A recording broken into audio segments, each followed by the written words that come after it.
Hello and welcome to the Stars, Goddesses and What's for Tea podcast.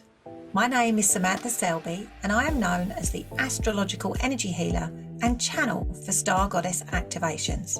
I help the plate juggling women, the ones who really make the world go round, to lead a more spiritually aligned life, to recognise themselves as the goddesses that they truly are.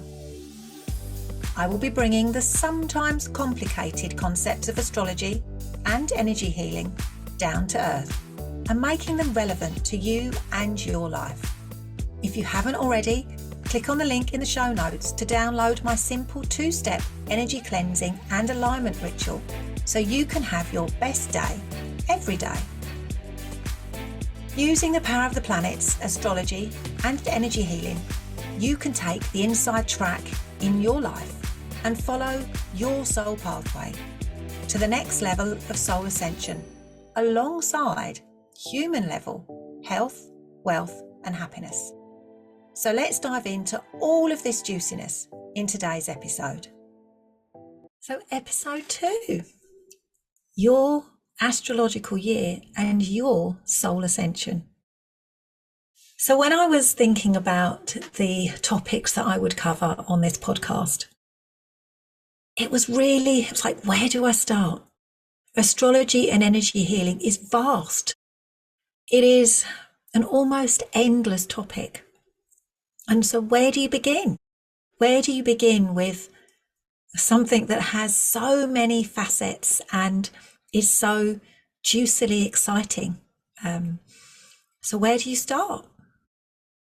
And so I could have started at the bottom at kind of with the basics, but I thought, let's just go straight to soul ascension. Let's bypass all of that other stuff and let's go straight to the top, to the reason that we're all here, and that is for our souls to take the next step on their journey to enlightenment. Because astrology is all about soul ascension. It is all about us as energetic beings. We are energetic beings who are choosing to have a human experience in this world, on this planet Earth. Everything that we experience, everything that happens in our life, it's part of our soul ascension. It is part of our journey from a human existence to continually up-level energetically for our vibration and frequency to expand, grow and increase until we are at a point where we are beyond the solidity of human existence, where we are a pure light being. And this is,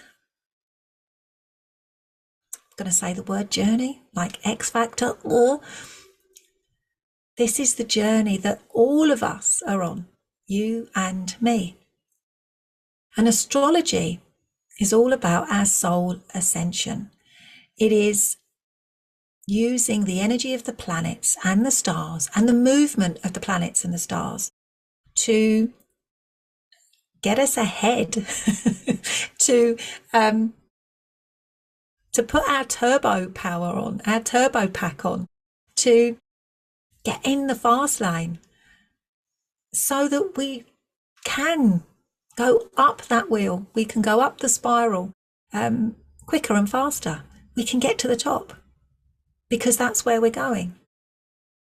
So astrology fundamentally is about your soul ascension.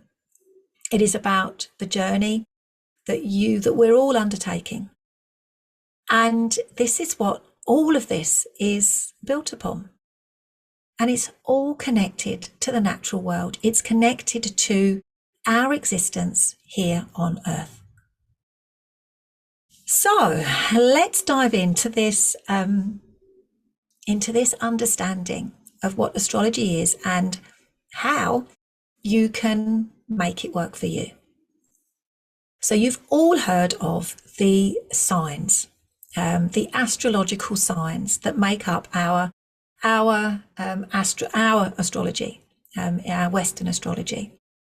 And these are the signs that you're all familiar with: Aries, Taurus, Gemini, Cancer, Leo, Virgo, Libra, Scorpio, Sagittarius, Capricorn, Aquarius, and Pisces.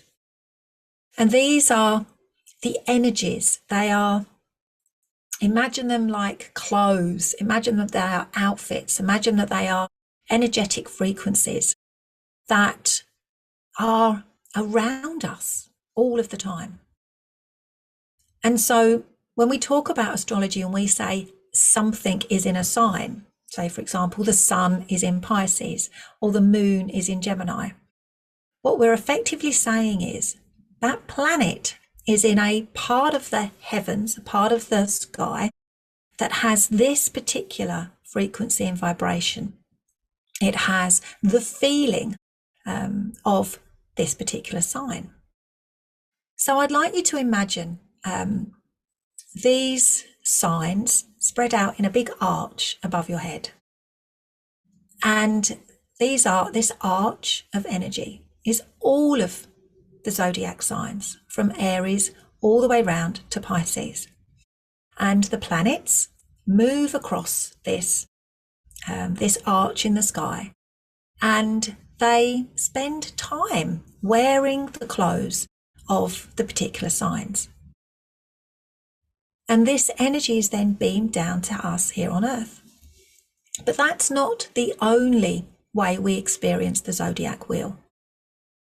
So astrology is always based on our perception of things here on Earth. So it's like here we are on Earth.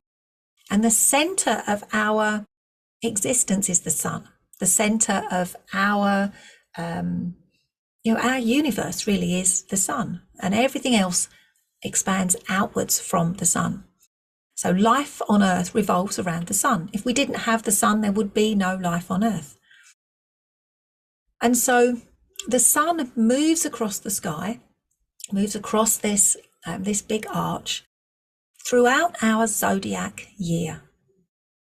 And when the sun does this, the sun each month is putting on a new outfit. It is wearing a different set of clothes. It is beaming down to us here on Earth a particular energy, frequency, and vibration that has a purpose. It has meaning, and it is inviting us to do something with that energy. Now, what's incredible about this is the synchronicities. Well, it's not an accident, obviously, it's all meant to be, with the energies of the zodiac signs and the seasons and months here on Earth. So the astrological new year starts at the spring equinox, which is around about the 20th or 21st of March. And this is the time in our solar calendar when the day and night are equal length. There is equality for a period of time between masculine and feminine energy. And we have an equinox, and it's the spring equinox. And this marks the beginning of the zodiac year. And the first sign of the zodiac is Aries. So the beginning of the year doesn't happen on the 1st of January if you are following things energetically.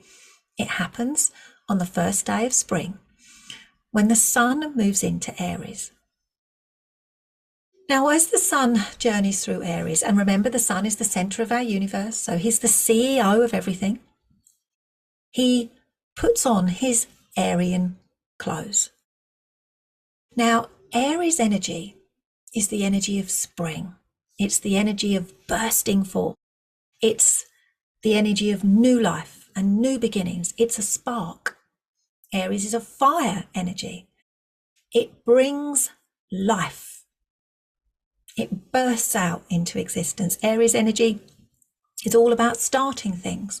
Aries energy is about coming out of the blocks. Aries energy is about being yourself. Aries energy is the individual. It's I. Aries teaches us and shows us how we start, how that green shoot pushes out of the ground and says, here I am. This is Aries energy. And we all experience this in the season of Aries, that is from the 20th, 21st of March until the 21st of April. Now, so we need Aries energy in order to start things. We need Aries energy in order to initiate. We need Aries energy to come out, to get off of our bottoms. Aries is ruled by Mars, which is the planet of action. So we need Aries energy in order to get going, to start, to evolve, to grow, to say, here I am. To be born, we need Aries energy. And so we all experience Aries energy when the sun is in Aries. So we have the energy of possibility. We can start things, but sometimes we don't. Sometimes we're not so good at starting things. Sometimes starting things feels really hard work. And what this means is you don't have at that point in time necessarily an easy natural access to Aries energy. It might be hard for you to start things. And so we need to take the Aries medicine. We need to connect with that energy, to feel the joy of the spring. And when we can bring that energy into our life intentionally, you get much better at starting things. So that's the first month, that's the first sign of the zodiac. And Aries brings us just the most incredible get up and go. And if you haven't got Aries energy, if you struggle with Aries energy, if it's not part of your natal chart, or then you may struggle to get up and go. You may struggle to start things. You may struggle to stand in your power as an individual, certain of yourself, with confidence and self-belief. So I invite you, when Aries energy, when the sun is in Aries, to really feel into the joy of spring and to bring that into your life. So then we have the next sign of the zodiac, which is Taurus. Now, Taurus is an earth sign, and it follows Aries as a feminine energy, because Taurus says, okay, you've gone out of the starting blocks, Aries, off you go. You're, streaming down the straight, you've sprinted off. And Taurus says, okay, what do I have? Taurus asks us to come back and to reflect on the outcome of the actions that we've taken under Aries energy. Taurus energy says, what have you got? What do you have? What is around you? What possessions do you have? What do you own? What is uniquely yours? What can you do? Taurus is ruled by Venus, and Venus is the planet of love. She's the planet of our self-belief and our self-worth, our worthiness. So in Taurus, we learn that we have to come down to earth. We can't carry on launching ourselves out of the starting blocks forever and ever, because we would just be starting things. We would start things over and over and over again. We would never finish them. And Taurus energy teaches us to be grounded, to put the work in, to take the starting a step further, to anchor it. Taurus energy is the farmer that ploughs his field, that puts his head down and knows that he has to plough his field. He has to do the work. And so Taurus energy teaches us and shows us what we have around us. It says, here we go. This is where we learn to experience safety, where we feel comforted. We learn to recognize all of our senses. So Taurus energy is the perfect energy to follow Aries. And if we struggle with Taurus energy, we might we might have too much of it. We might get gluttonous. We might overindulge. Too much Taurus energy can also mean that that we get weighed down. We get stuck in a rut. If we don't have enough Taurus energy, then we never see things through. We never appreciate what is around us. We're always looking for the next thing. So we need Taurus energy. And as we journey around the wheel, you will see how each sign, we need it. We need to experience it as part of our ever-evolving journey towards enlightenment. We need to experience the beauty that is around us so that we can truly value ourselves and where we exist. So after Taurus, the sun moves from Taurus and it moves into Gemini. And Gemini is just the most fabulous connective energy, because Gemini's role is to take what has grown. So Aries was the seed and the new growth. Taurus grew, it fertilized, it grew, it fed that new growth. And so those new shoots have grown, those plants have bloomed, and they now have bright flowers. And Gemini's role is to connect. Gemini's role is to take information from one flower to another flower, to pollinate. Gemini is a masculine energy. It takes us back out into the world. We have recognized what we have in Taurus, and now we're saying, okay, what else is open to us? Gemini is the energy of communication. We explore our world a little bit wider. It's not just about doing the things that we have to do. It's about looking at what else is there. What can I connect? How can I learn? So Gemini connects us. Gemini is social. We've done some hard work. Now let's connect. Now let's explore. Let's be curious.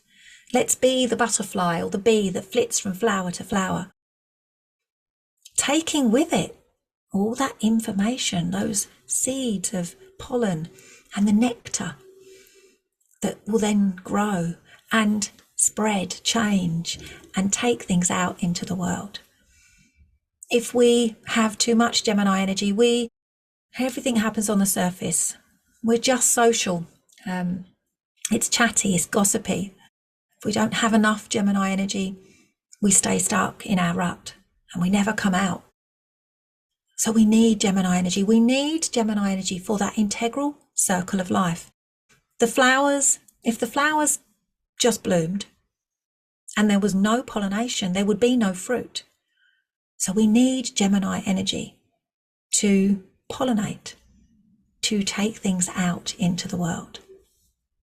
So then after Gemini, as we move around the seasons, we come to Cancer energy. And by this time we're coming into summer. We've had spring and now we're coming into summer. And Cancer is a feminine energy, but it's also a water sign. We've had the air sign of Gemini and the earth sign of Taurus and the fire sign of Aries. And now we have Cancer, the water sign. And Cancer shows us that things are juicing up. When I say juicing up, it's the energy of the mother. It's the energy of things plumping. It is the energy of let's feed what we have. Let's look at where we've come from so far. We've planted a seed, we've grown that seed, we've pollinated that seed, and now that seed is growing into a fruit. So Cancer energy is about where we've come from. Cancer energy is the energy of your home. It's the energy of things feeling nurturing and lovely. Cancer energy teaches us to nurture ourselves and to look after others. But ultimately, that we need to look after ourselves. We need to nurture us. So we need Cancer energy. Cancer is an integral part of the circle of life. It's when our fruit gets juicy. and it begins to ripen.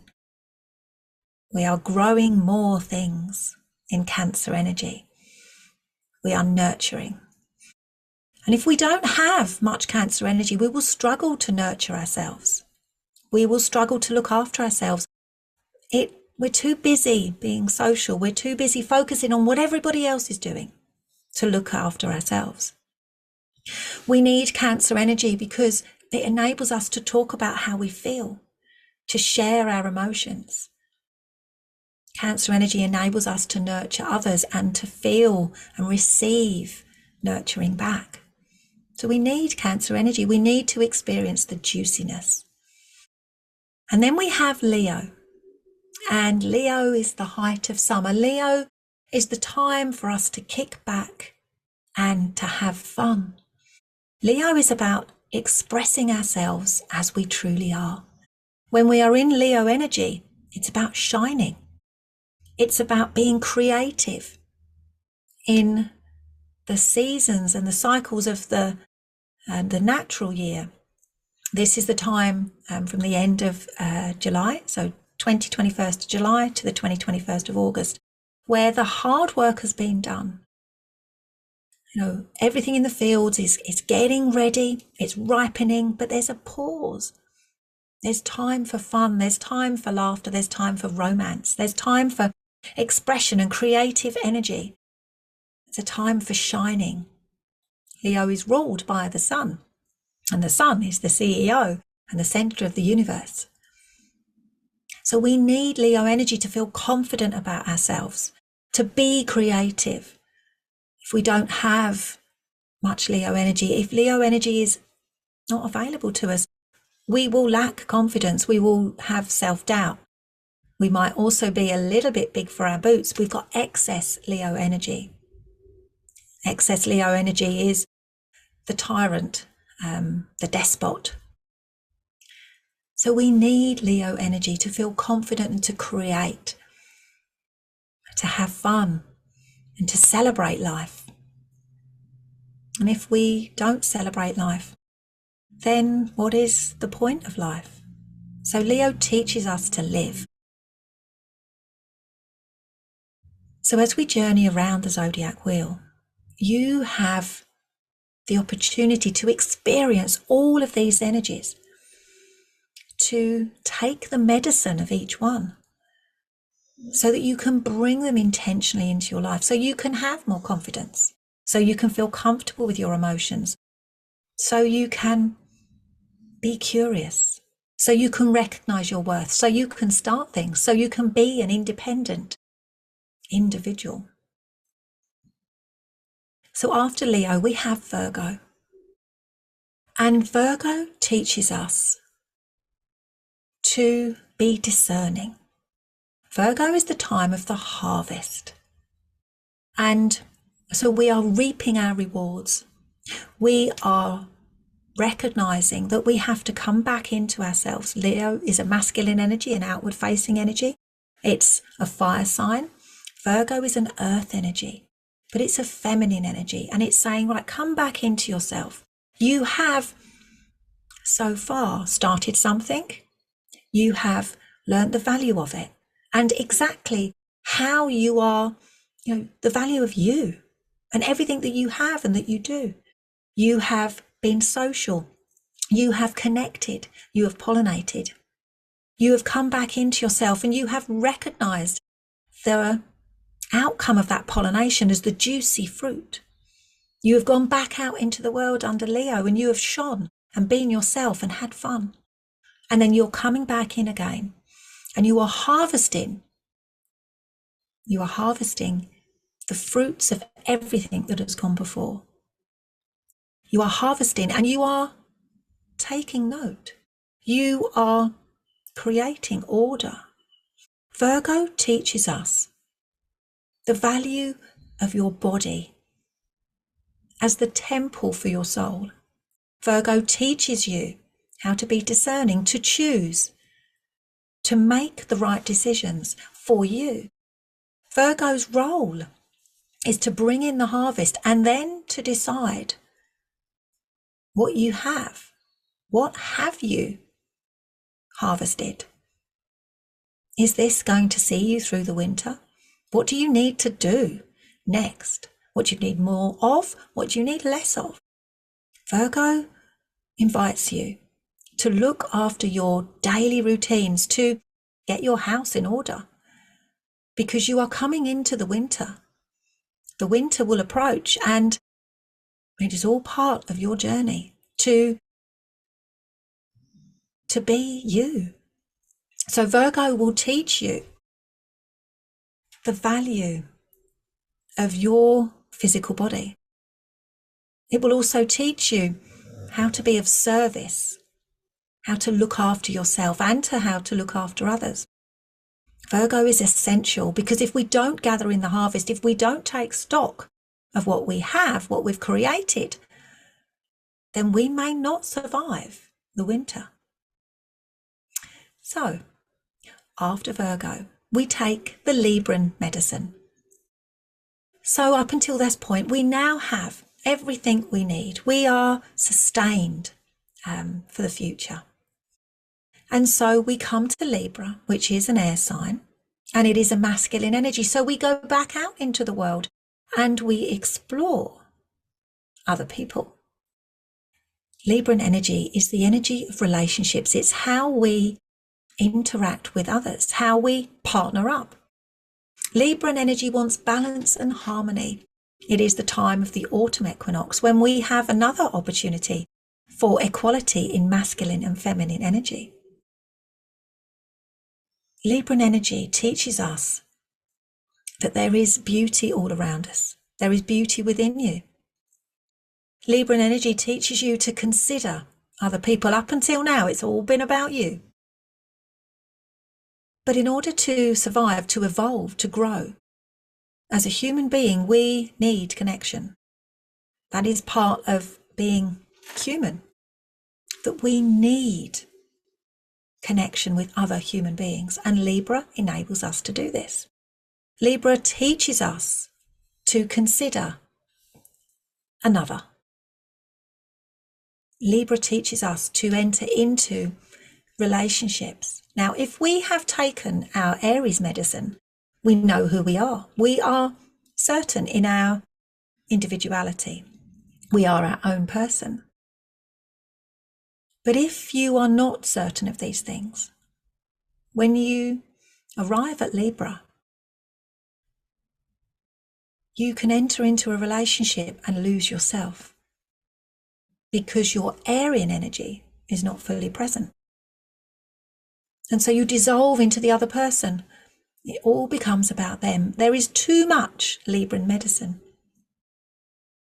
And this is where relationships are so important. Libran energy teaches us about relationships and how to be your own person in a relationship, and how to love yourself and another. So we need the Libran medicine in order to move forwards. And then after Libra, we come to Scorpio, and Scorpio's role as a feminine energy and a water sign is to go deep. So in Virgo, we brought the harvest in. In Libra, we recognized what we had. It's like, I have all of this. I'm okay. I can enter into a relationship. In Scorpio, we go deeper. Scorpio is the time when everything begins to die. So in the natural world, the leaves are falling off the trees. Things are starting to decay. There is an ending. The nights are drawing in. The sun is sinking lower and lower in the sky. Winter is coming. It's not here quite yet. But in Scorpio, we have endings and we have letting goes. Scorpio is the mystical, deep, dark depths. Scorpio is known as the sign of sex and death.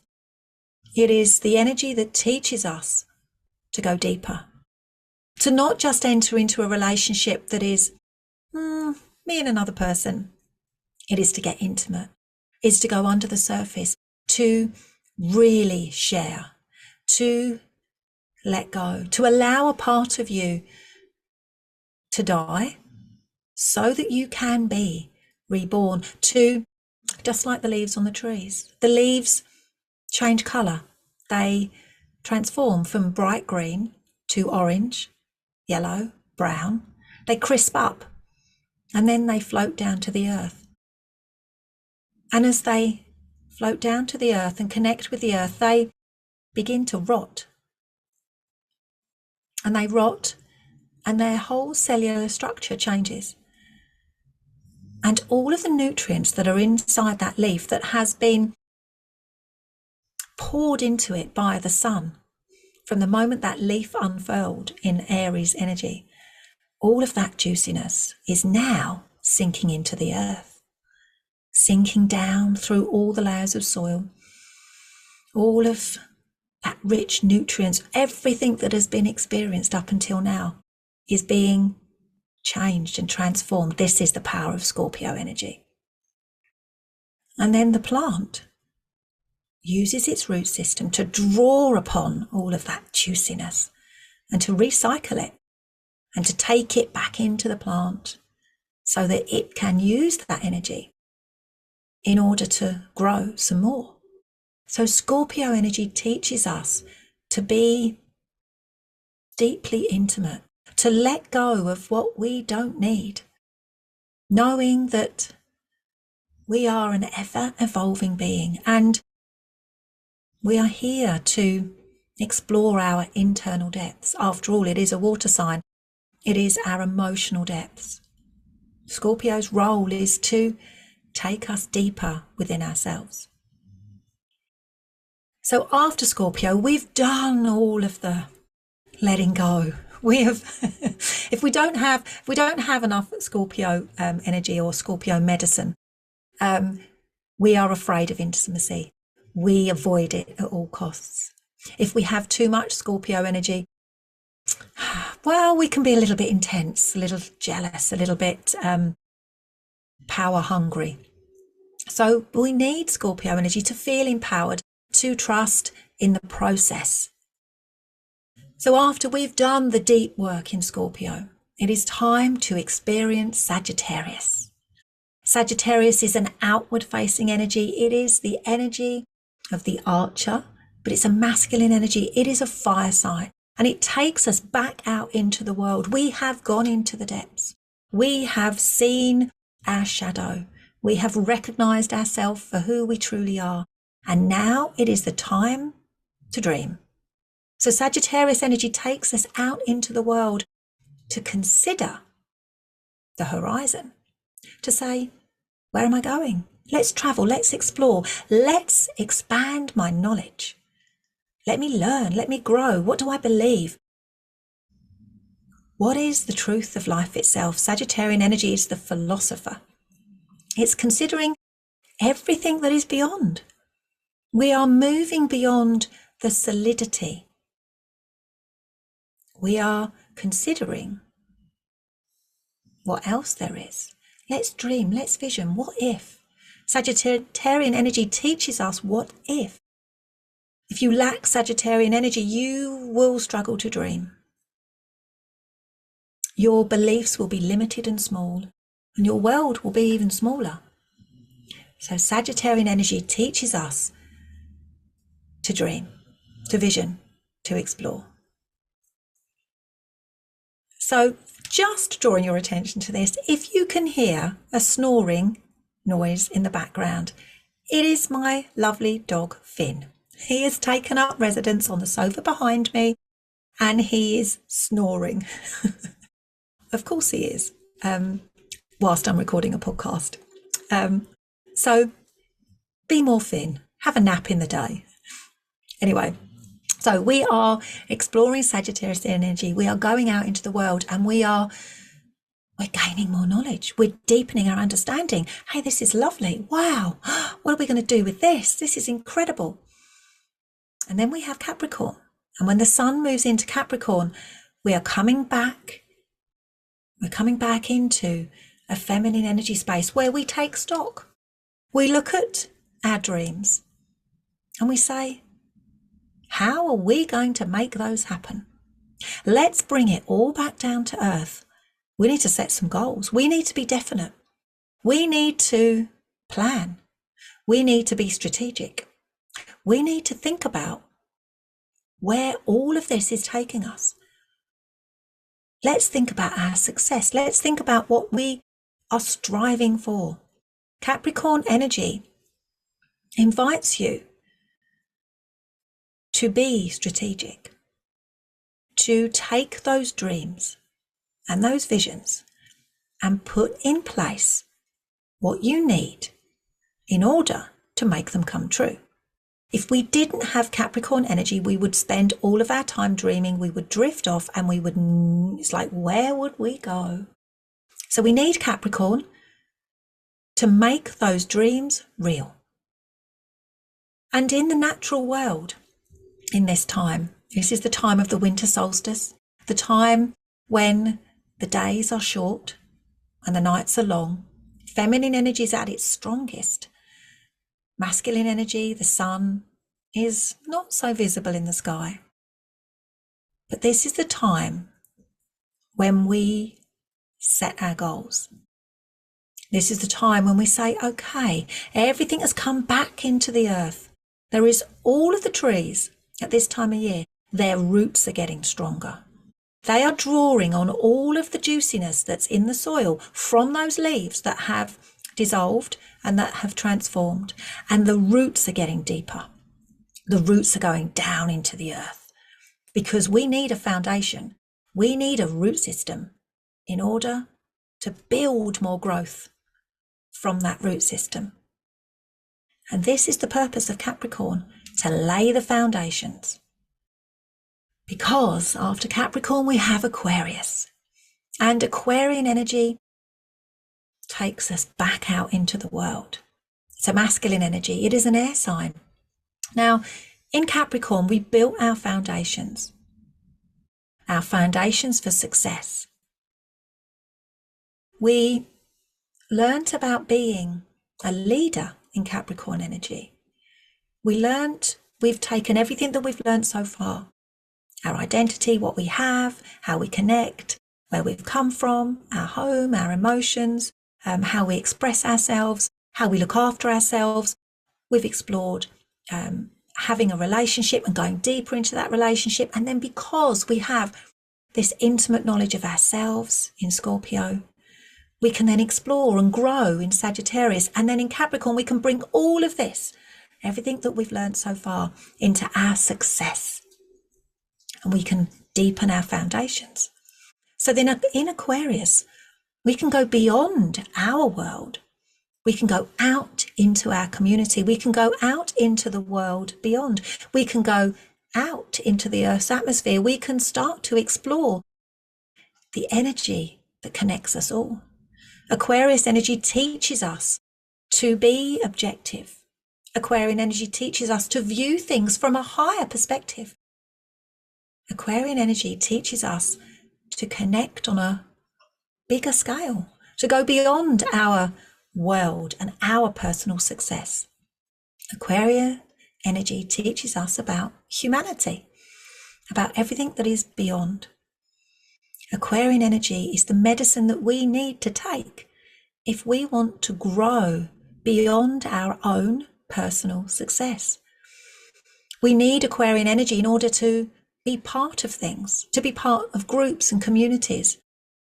If we lack Aquarian energy, if this is a struggle for you, you need Aquarian medicine. We need to be objective. We need to learn how to express ourselves within groups of people. Otherwise, we will be the shrinking violet. It will feel uncomfortable. We will be afraid to be seen. So we need Aquarian energy as an essential part of our soul evolution, because Aquarian energy teaches us that there is life beyond this earth. There are other realms and dimensions. So Aquarian energy is powerful medicine. And then after Aquarian energy, the final sign of the zodiac wheel is Pisces. And this is a feminine energy. It is a time to come back into ourselves. But in that coming back into ourselves, we actually take the final step of our soul evolution, because we become aware of the energy of oneness, the energy of wholeness, the energy of the universe itself. We've gone beyond our dimension. We've gone out into the universe. Pisces teaches us that there are endings, that there is a vastness. Pisces teaches us to experience the endless possibilities. Pisces' role is to introduce you to everything that is beyond. Pisces teaches us about boundaries or not boundaries. Too much Pisces energy and we have no boundaries. We would just drift off and never to be seen again, like the balloon that drifts off into space. Too little Pisces energy, and I've got that around the wrong way. Too little Pisces energy and we have no boundaries. Too much Pisces energy and we have teeny tiny boundaries. We're very restricted. So Pisces energy is this dichotomy of learning about how we connect into the greatest tapestry of all, that of the universe. Pisces teaches you that this tapestry of the universe, this incredible picture, this thing of unique and exquisite beauty, that every single thread of that tapestry is important, and you are those threads. One thread out of place, and that picture will not quite sit right. You'll see it, you'll feel it. And so the whole of this journey around the zodiac wheel is about your soul up-leveling. It is all about your soul ascension. And every time we go round the wheel, every time we experience a zodiac year, you are experiencing all of these energies and all of the lessons, all of the learning, all of the awareness that they bring. And each time we do this, there is an opportunity for us to evolve, to grow, to expand, to learn. Now, sometimes we don't do this. Sometimes we hang on, we resist, we stay stuck, and we don't learn the lessons. We limit ourselves. We stay stuck. We stay small. We don't shine with our Leo energy. We don't socialize with our Gemini energy. We're afraid of communicating because we're worried that our voice will be criticized in some way. And so we don't fully evolve.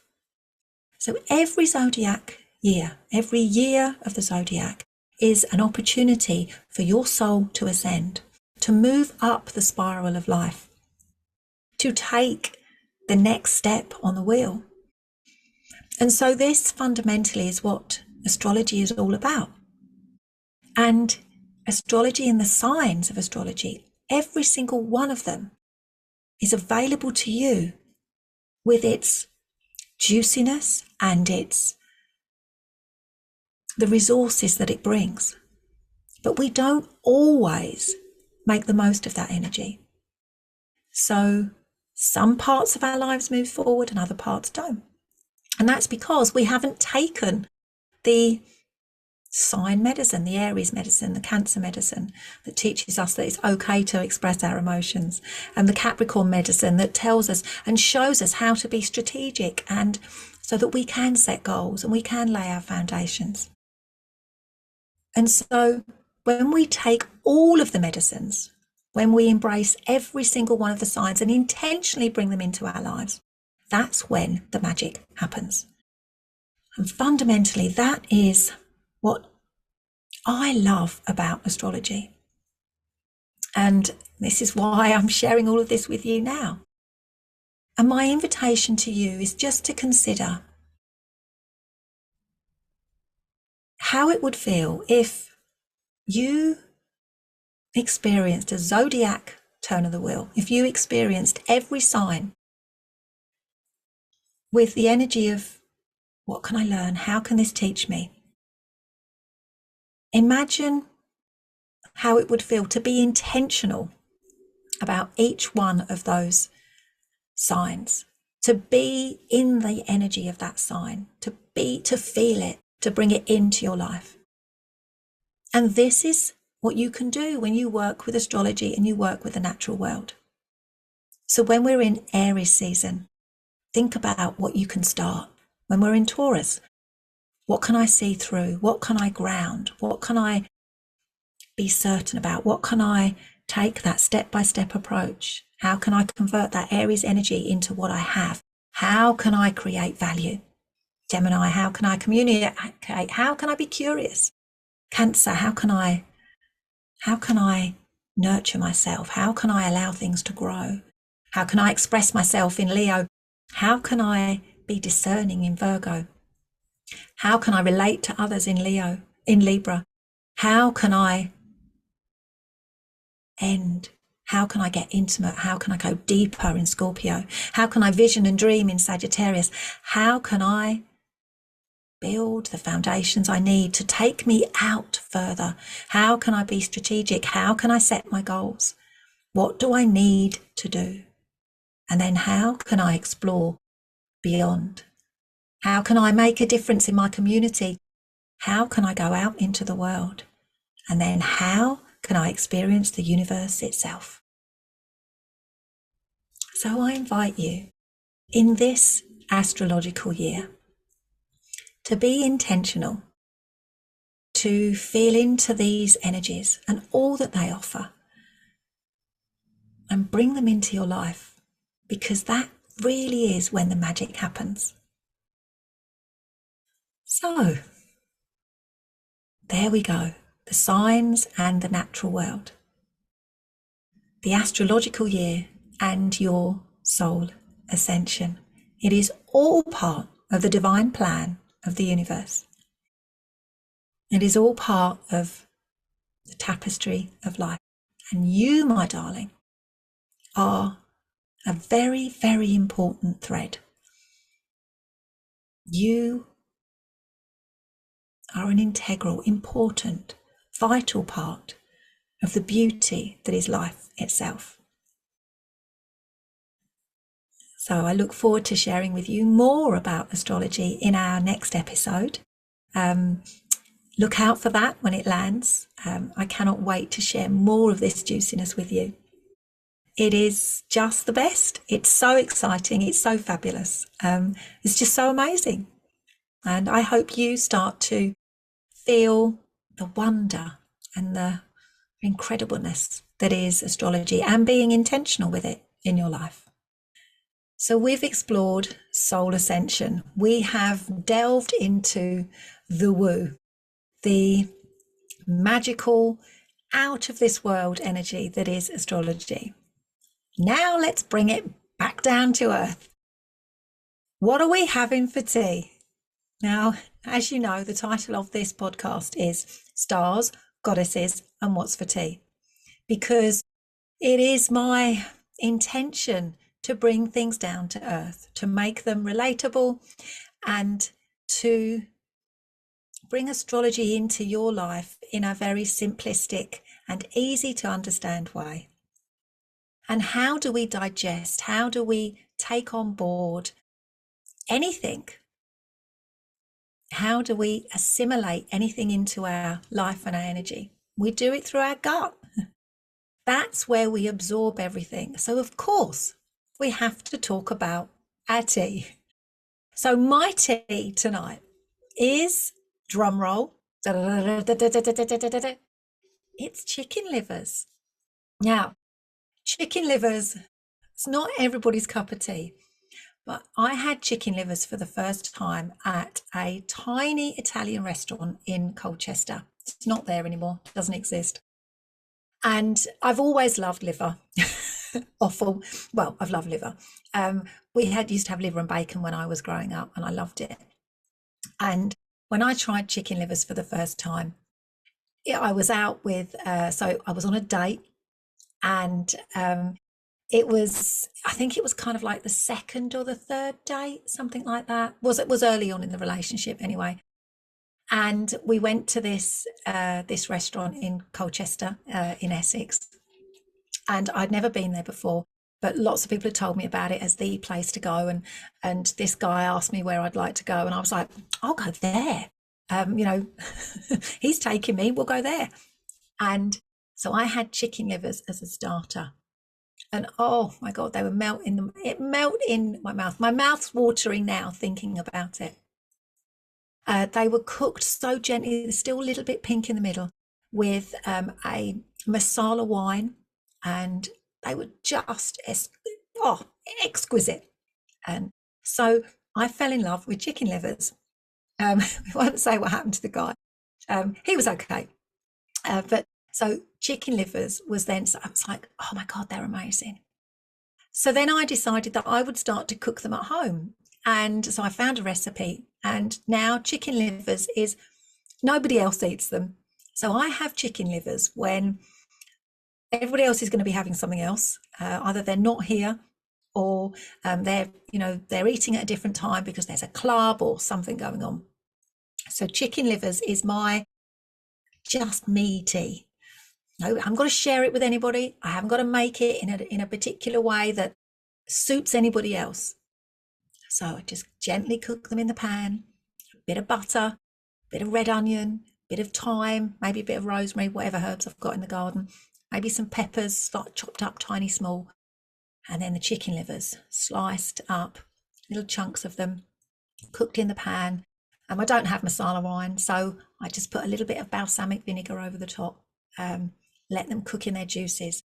And then I get a big plate of rocket, just some rocket on the plate with some chopped up juicy tomatoes, maybe a little bit more red onion. I'll stick the chicken livers on the top. I have a whole packet. Chicken livers on the top. And if I've got some homemade coleslaw, I'll have a little bit of homemade coleslaw on the side, and I will devour the lot. I love chicken livers. So that's what's for tea for me tonight. And part of this, as I said, having chicken livers, it's all about me. I don't have to share that with anybody else because I don't like it. And I'm like, yay, I can have a tea that I'm not having to share. It's all about feeding my soul. And of course, it brings back memories of that date, going to that restaurant for the very, very first time. And feeling, I can remember walking in there feeling really kind of quite, it was quite a posh restaurant. And I was like, yeah, I'm being taken out. I'm being wined and dined. And chicken livers reminds me of that. It reminds me that I'm special. So whatever you're having for tea tonight, I hope you enjoy it. And it has an emotional connection, because food does. Food reminds us of special times. So whatever you're having for tea, I hope you enjoy it. Thank you for listening to today's episode. It's always good to hear what you think. So please let me know by leaving a comment. And if you loved what you heard, then it would be amazing if you shared it with your friends.